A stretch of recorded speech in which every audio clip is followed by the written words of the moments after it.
So, okay, with that, we will now move on to our first session of the day, which is around the state of the art and best practices. And we will hear from three very distinguished panelists from one of the monitoring agencies in a rather small country, Denmark, and then from a public sector agency in a bigger member state, which is Germany, and then also a good example from the European Parliament, which isn't really part of the directive, but still are doing very interesting things. And I think they have some good practices that are really worth listening to.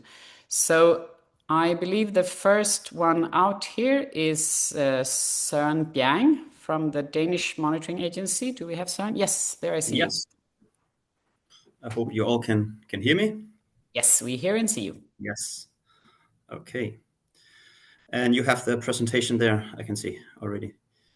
Yes, just let me know when I should change the slide. Yes, thank you very much. And thank you for the opportunity to participate today. I was asked by you, Susanne, to give like a very short presentation. I think it was like 5 minutes. So I also saw one of the comments it's nice to keep the pace down. So I will try that, even though there's some slides I have to go through. But you can move to the next one. As it said, that a very short presentation about the monitoring and supervision process here in Denmark. First one is just an overview of the process in our supervision process. So first off, we give notification for the public sector body that we are giving them like a short visit.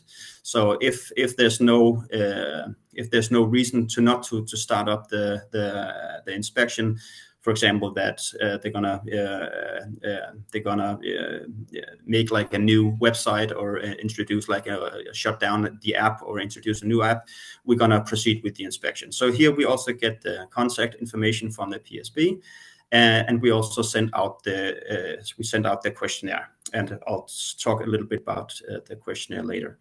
After that, we send them the monitoring results, both in shape of like a report, but also like on an online platform with detailed results in it, so they can see like each failed demand in a very specific way with screenshots and stuff like that.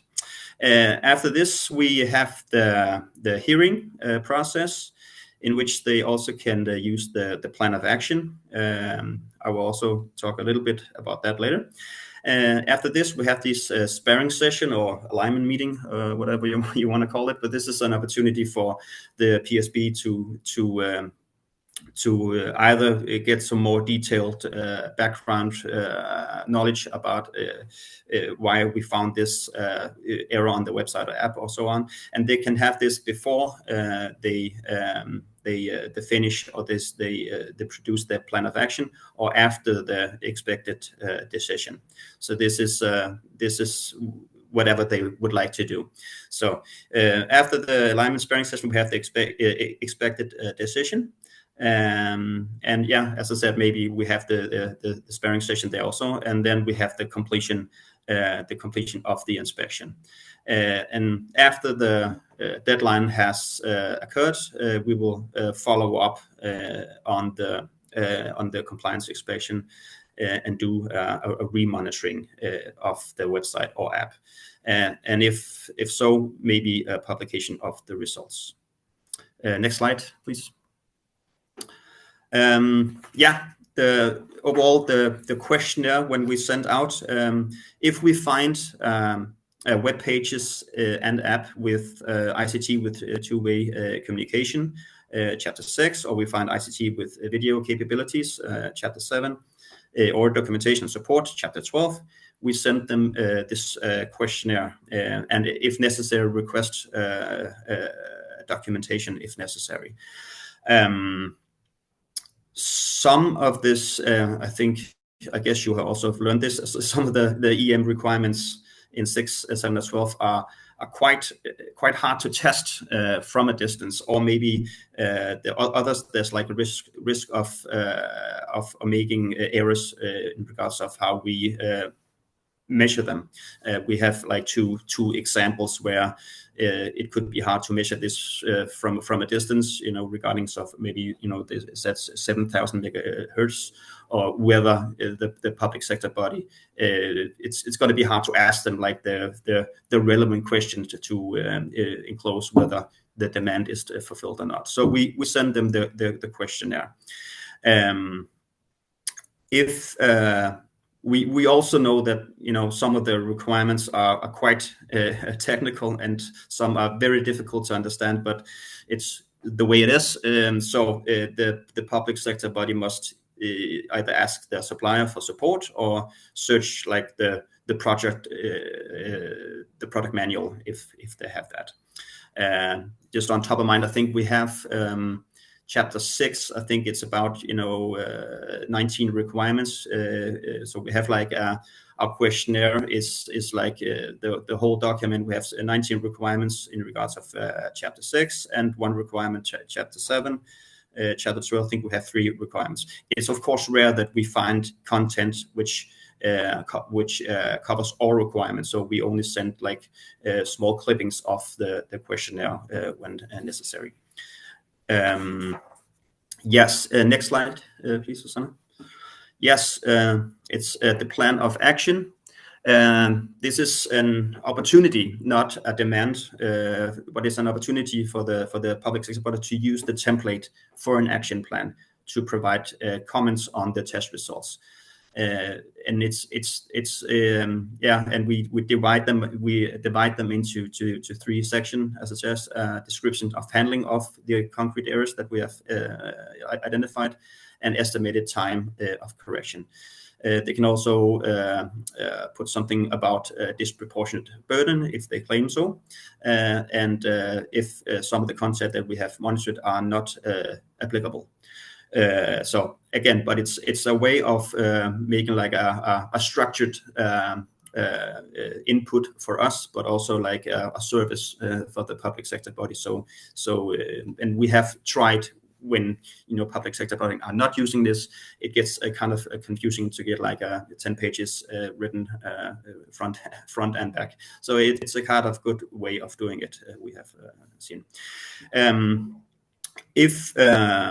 If the public sector body acknowledges the errors identified in the inspection and has specified reasonable deadlines for correcting them, this may lead to the end of to the end of the inspection.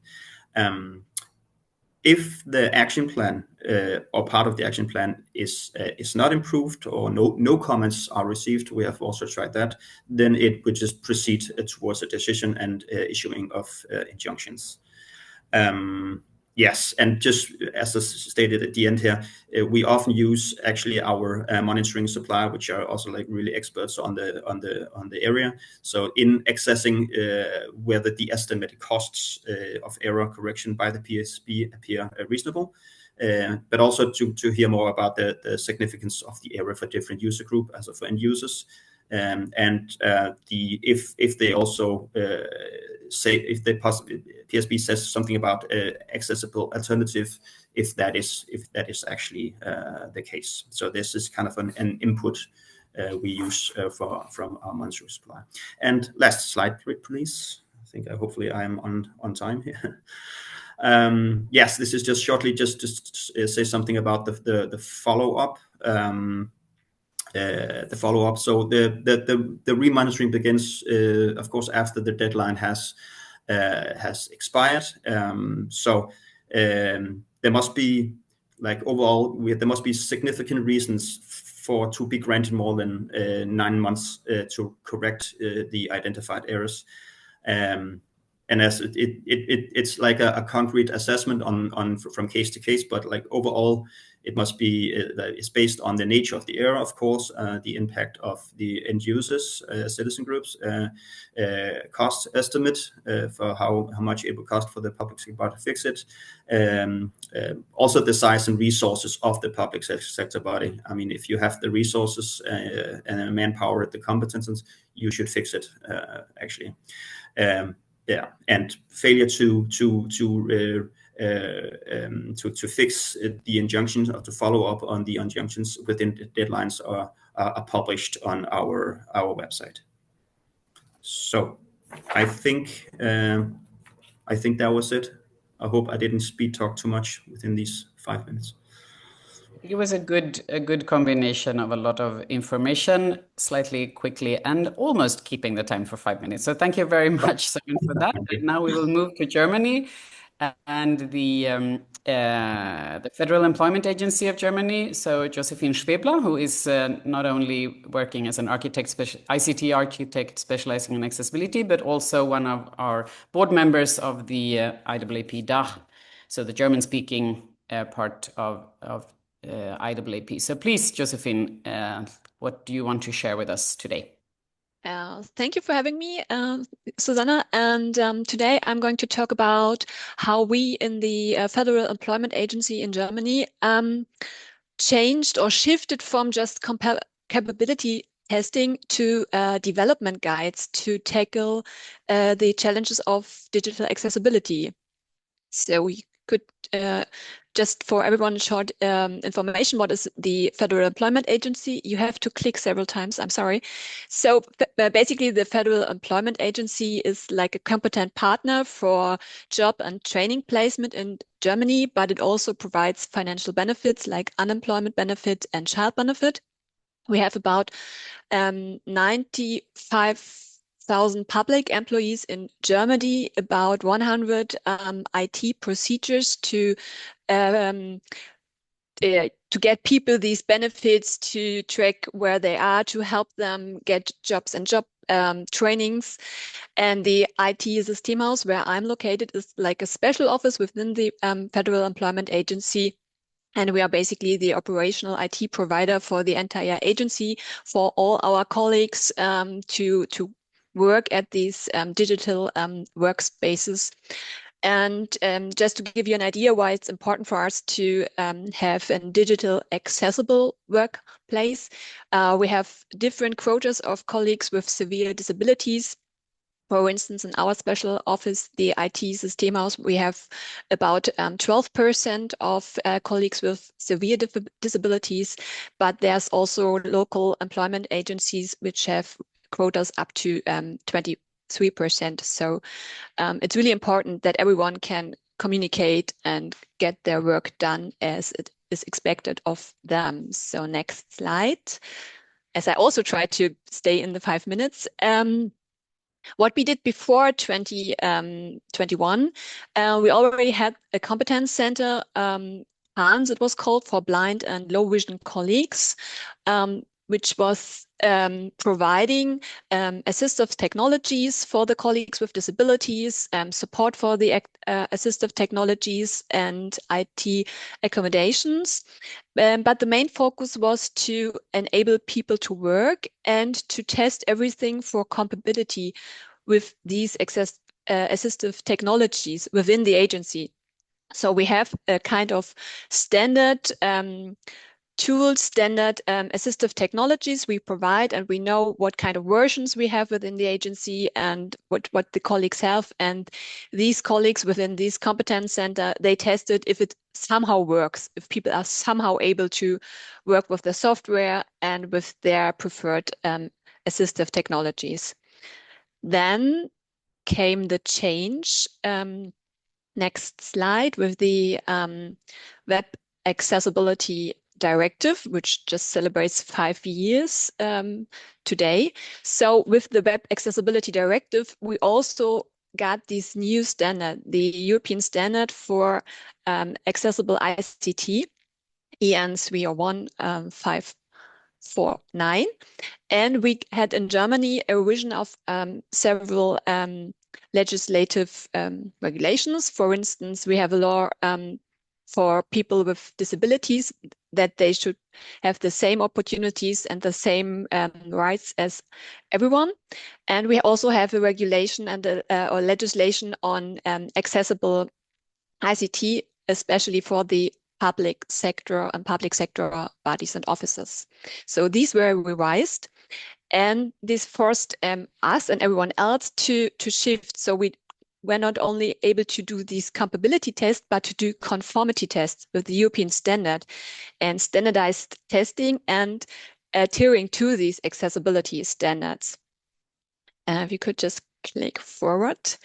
So there was no longer like house rules or compatibility with the assistive technologies used in our house and by our colleagues, but now we have EU standards, we have EU guidelines, and the conformity and compatibility with these. So if everyone adheres to these standards, as in an ideal world, everyone would be able to communicate and to work.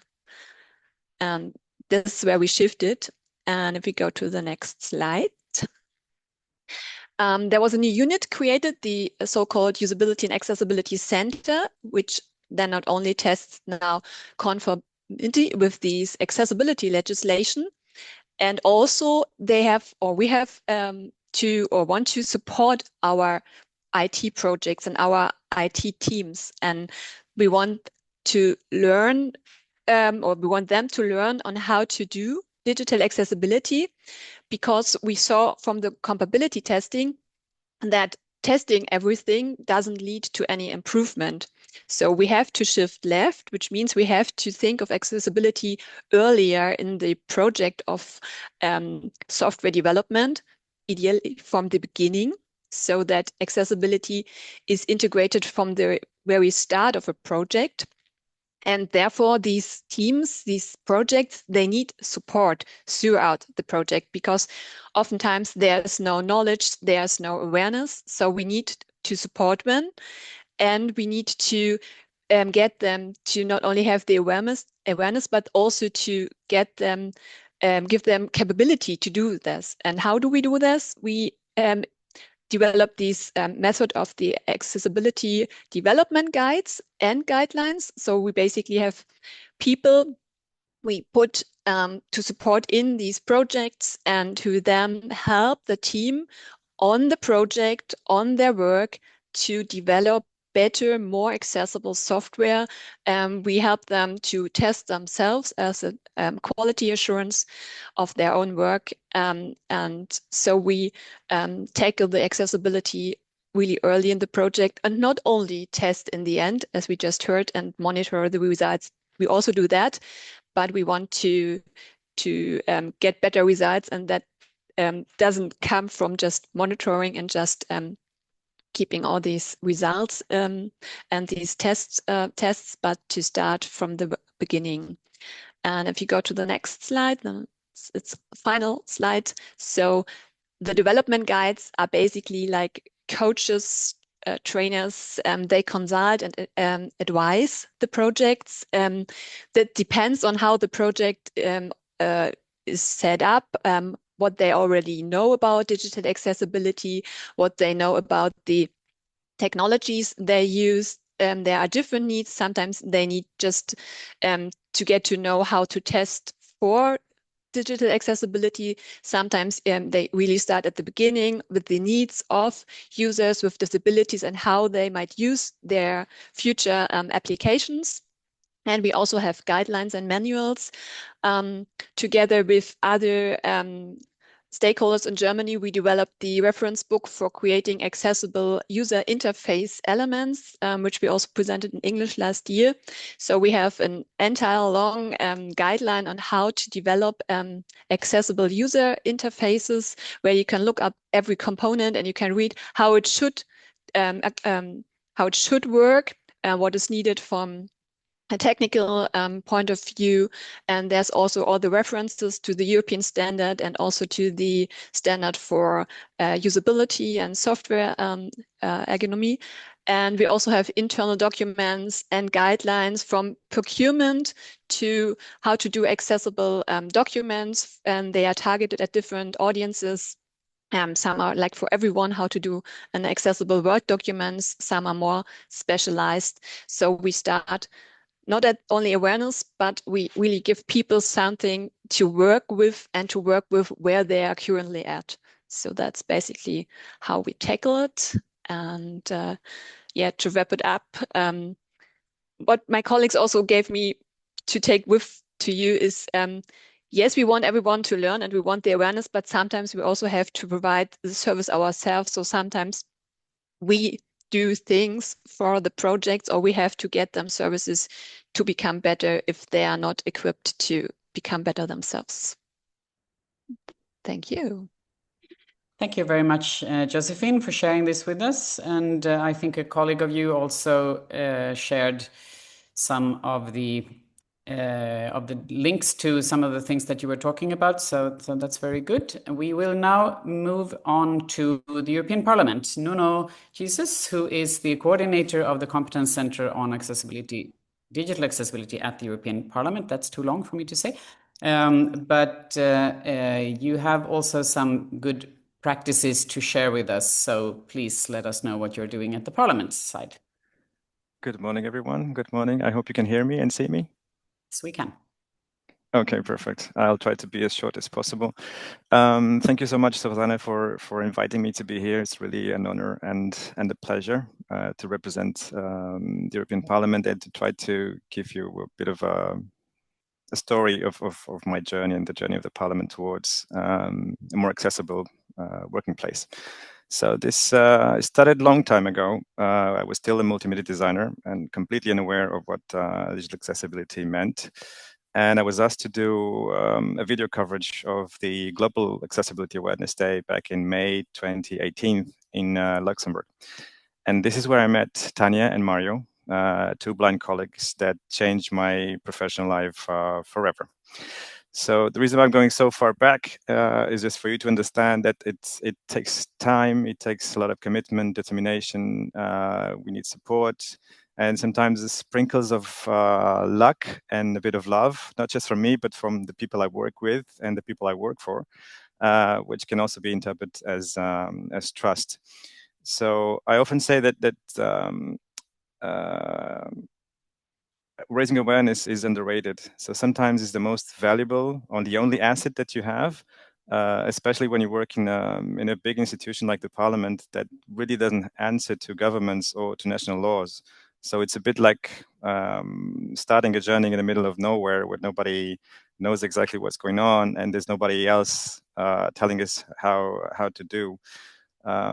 So then the second thing, which is also very important, is to lead by example. So when you put these two ingredients together, you're halfway to make something great, and then the other half is you need from the institution itself.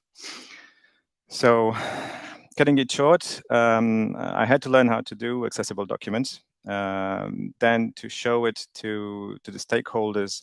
The benefit of having such documents, then you got to have the hierarchy on board, and then you need to find a way to get everybody else to share that responsibility with you.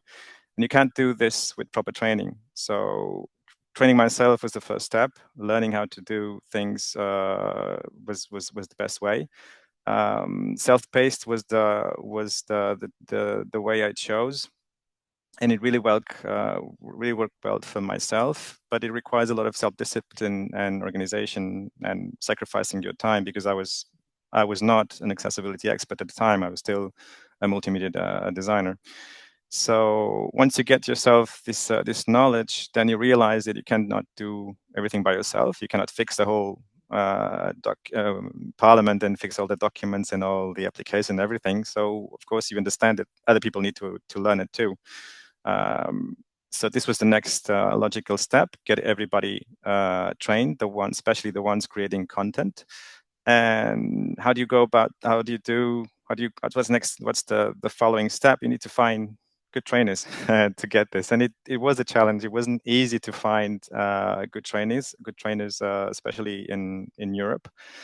And once you find these trainers, then to get the Parliament to actually allow these trainers to give training to your colleagues, it was also not easy. So in 2 words, framework contracts. So it's not up really to us to decide.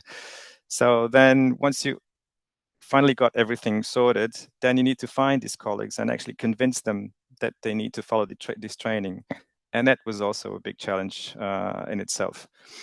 So there was a lot of time and effort invested in presentations, workshops, raising awareness.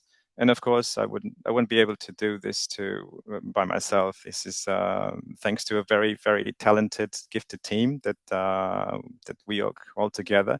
We share the same values and beliefs, and we were lucky also to find that these same values resonate in the right people, especially higher management, because it's a very hierarchical structure. So again, you cannot do this by yourself. So without the support of my Director General, several directors, heads of units, also members of the European Parliament as well, that took digital accessibility in their political agenda, that helped make this a little bit quicker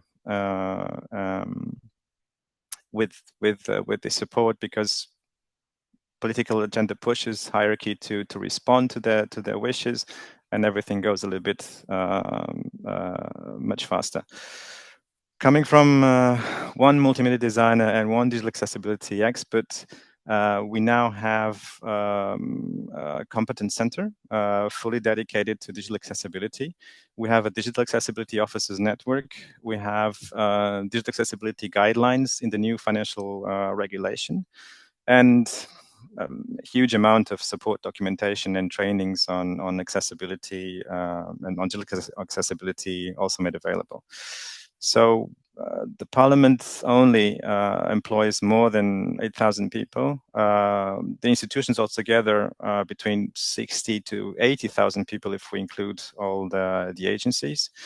And the European Parliament produces millions of documents that are available to EU citizens and everybody in the world. So now the challenge is for us to get everybody involved with the same level of commitment and responsibility. And because we are dealing with people and people are special, so we do our best. And I think I'm on time, I hope. So that's what I wanted to share with you from the European Parliament.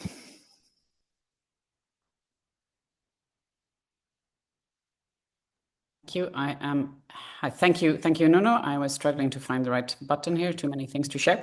Thank you very much for this walkthrough of how the Parliament is working on accessibility. And you have already, all three of you, shared a little bit about what you have changed and how you developed. So that was the first question we were going to talk about. But we're also slightly out of time. So I will go into what has also been raised by some of the audience, people in the audience. So if the panelists are on camera, I don't know if I'm just not seeing you, but at least I see Josephine. Okay, good. So how much or what kind of activities in your accessibility work have been driven by or involving users with disabilities? We've got various variants of that question also from the audience. So Josephine, do you want to start addressing that? I can start. Yeah, I can start. Obviously, through the feedback mechanism, we get feedback from users with disabilities for our public digital services. So we use these to improve and to install new measures or quality measures to get the digital services better, more accessible. But for the internal, we also have a pool of colleagues with disabilities, whom we test new software versions, which we include when we discuss other things, and whose feedback we take to make the internal or digital workplace more accessible. And also we have in Germany these internal stakeholders, and they have they are representatives of the colleagues with severe disabilities, and they are also included in these in decisions and which software can be used within a public sector office. Okay, thank you. Søren, do you want to say something about how the monitoring agency is including people with disabilities? Yeah, I think also wrote like a small. I saw there was a question in the Q&A or the chat. I just wrote back quickly. And yeah, of course we have all the feedback mechanism, which I guess you all have, and we also each 3 times a year we divide our monitoring in like 3 sections. So we write out to like a handicap organization and so on if they have any input to which websites and apps we are best to monitor. But I mean, our supplier, when we did like the tender for, we had like a new monitoring supplier here at the end of 24. We had like we had one of the evaluation demands, I think it's called, that it would be evaluated positively if they had like own experience with in the monitoring process, in evaluating if they had like their own experiences with the struggle that that you might come across. They're called a special mind, which is our main supplier, and they hire people within the autism spectrum. One of the consultants are blind, also uses like a screen reader and such. So I think we have people that do the monitoring, have like their own experiences on why this is sometimes hard to see like a good website and to come across all the flaws you can find. Yep. Thank you. And Nuno, you already mentioned kind of your team. So we have had some of your team members speakers before in IWP, but maybe you want to address the kind of the engagement of involvement of people with disabilities also from the Parliament point of view? Yes, of course. We were so lucky that we have, my team is not very big, we are 6 people, but 4 of them have some sort of disability. So they're all experts in their area. And so they are end users as well. So everything we test and we assess, they are assessed and tested with the perspective of end users with disabilities. So we are very lucky in that regard. Mm-hmm. And we got a question if the development guides and guidelines that Josephine was speaking about, if they are available for public view or if they're only internal to the federal employment. And somebody was sharing a link, but I'm not sure if it was the right link. The link what was shared was the link of these guidelines of the accessible user interface elements. That is a public source you can use, but other things are internal documentation. But the German Federal Employment, no, not the German Federal Monitoring Agency has several guidelines and manuals, but the only English one is on the user interface elements. So I will try to share the English link because I guess the one what was shared was the German one, but the other things are not all for public use. But in Germany, we have several other public sources where quite similar information, like also the standard catalog for all the requirements which you should put into your procurement or into your checklist or into your whatever you need to do to check the supply which you get from service providers or from producers of software, something like that. Okay, thank you. And we also got mentioning of other suppliers. Søren happened to mention suppliers, so there are also many other suppliers of people who do testing with people with disabilities, of course. So we are a member organization. We don't want to market one over the other. There are several others, and also from the Netherlands we get a couple of ideas here on similar companies. But I think those are all good examples of how it should be when you work with accessibility, that you always should include people with lived experiences. I think that should be obvious, of course. So we got another question from the audience here. What is needed for the public sector to finally comply? So what is what is still missing here? And I would include the Parliament also in public sector here.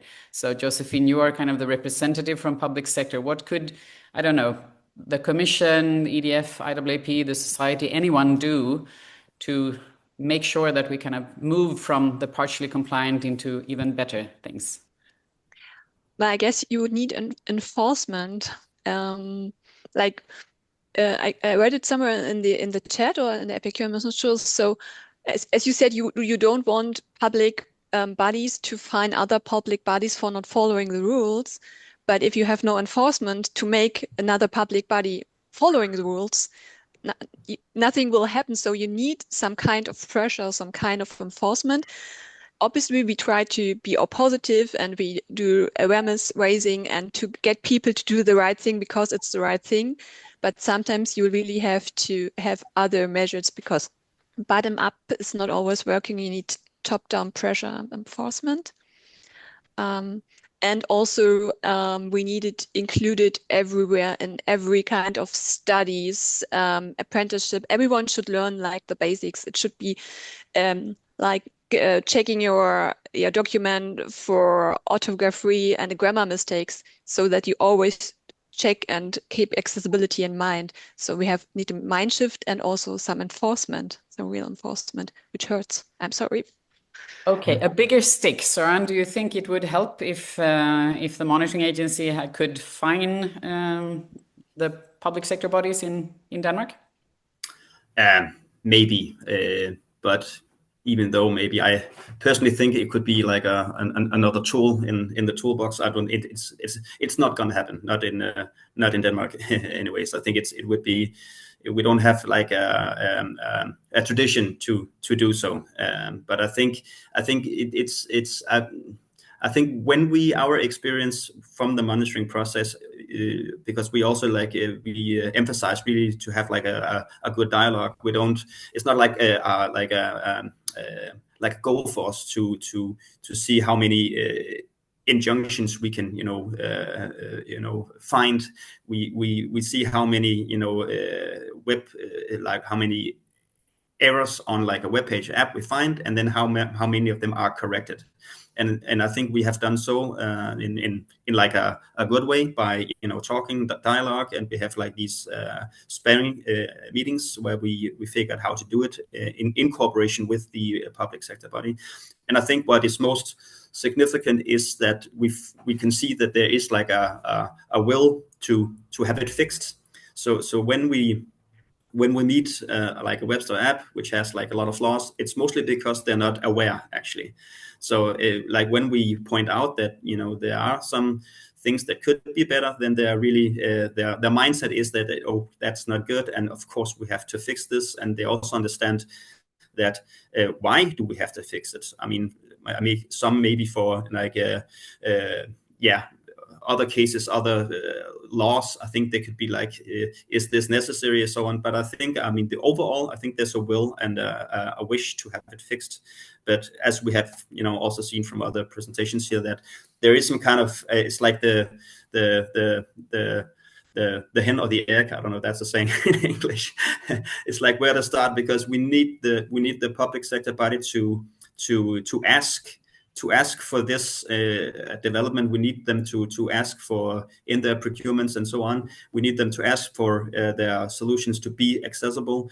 And then the suppliers, of course, they need to build it, and they need to hear that this is like a really concrete demand from the public sector body. And then they will follow up and do it. But right now we have the whole the whole process is it's not quite there yet. It's getting there, but of course when we follow up and there are demands that are not living up to the law, we have to they have to seek to go through this to their supplier, and they have to fix it. But it's not always that they see it unless we combine with the report, say, are you aware that this so and so. So it's kind of like a whole organism that needs to be, Yeah, but I think Denmark is interesting because of your collaborative effort. You really try to make sure that you put the responsibility where it's supposed to be, which is on the public sector body, so they get to understand it. So I think that is kind of an interesting approach, not exactly what Josephine is asking for, but I think it's also working. And I really think it's also, we can see that when we look at the different member states and the different approaches that the monitoring agencies have, that you need to kind of address it in different ways in different parts of Europe, because we have different traditions, and the naming and shaming may well work well in the northern parts, but not as well in the southern parts, where they are generally less transparent and so on. So, but that's very good. Thank you, Søren, for addressing that. And I would like to turn to Nuno for. You said love and trust. I think that was the so. I mean, awareness is kind of the starting point, but what is really needed? I mean, what would the Parliament need to be even more accessible than you are right now? It all comes to raising awareness of the right people. So we need the Parliament is probably the most political house in all the institutions. So one pushes the other. So if there's political will, then the administration will follow. And if we speak about leading by example, and if we say if we appeal to politicians, listen. You want to have your communications accessible to everyone, and to everyone to be inclusive, and to include everyone means that your communication is to be accessible to everyone, because in the end, people with disabilities are voters as well. And if you give the right example, people will follow this good example, and then they will be on board. And once the administration follows the political example, they will do the same. And that's why we were lucky to be in a time where the people who could make these decisions to make it coming from top to down, they were in the right place. They were sensitive to this, and things started to happen a bit faster this way. So the Director General was on board, the Secretary General was on board. Everybody follows then the lead, because you always find people, not that they don't want to do it, but there's always an excuse, either that they don't have resources, they don't have the time to do it, it's not a priority. There are other things that are more important at that moment. But once it comes from top, then you really can't say no. So we go from empathy to raising awareness, and when the carrot is not an incentive anymore, then you need to go a little bit and find a virtual stick that really makes people do things. But if you think about it, then you lead by example. See others people. Okay, you're doing your role in your directorate, then we'll follow. And then this actually resonates has been giving a very positive effect to spread this love and this trust. And they actually see the results. They see how rewarding it is to have these documents, these forums, these applications, these websites accessible to people that were not in the beginning. So picking up a little bit what the previous speaker spoke, education, it's really very, very, very important, starting at the early age in schools, primary schools, secondary schools, that the next generations will be more sensitive to this, that we don't have to have our family in the hospital to be sensitive to disability, or to arrive to 50 or 60 and become partially blind because of an accident or something. You don't have to wait that long to be sensitive to this, and do the right thing, and start at a very early stage. Everything's much more expensive and much more hard to do when you need to remediate things that should have done with accessibility as universal design. Yeah, that we can all agree on. I think that we are working backwards in this whole community. We are first starting with inaccessible things, and then the experts come in and try to remediate. That's a stupidity that needs to stop. So shifting left and all of that. But thank you very much to my very dear guests. All of you did a very good job, and not really keeping to the 5 minutes, but still very interesting things and a good discussion.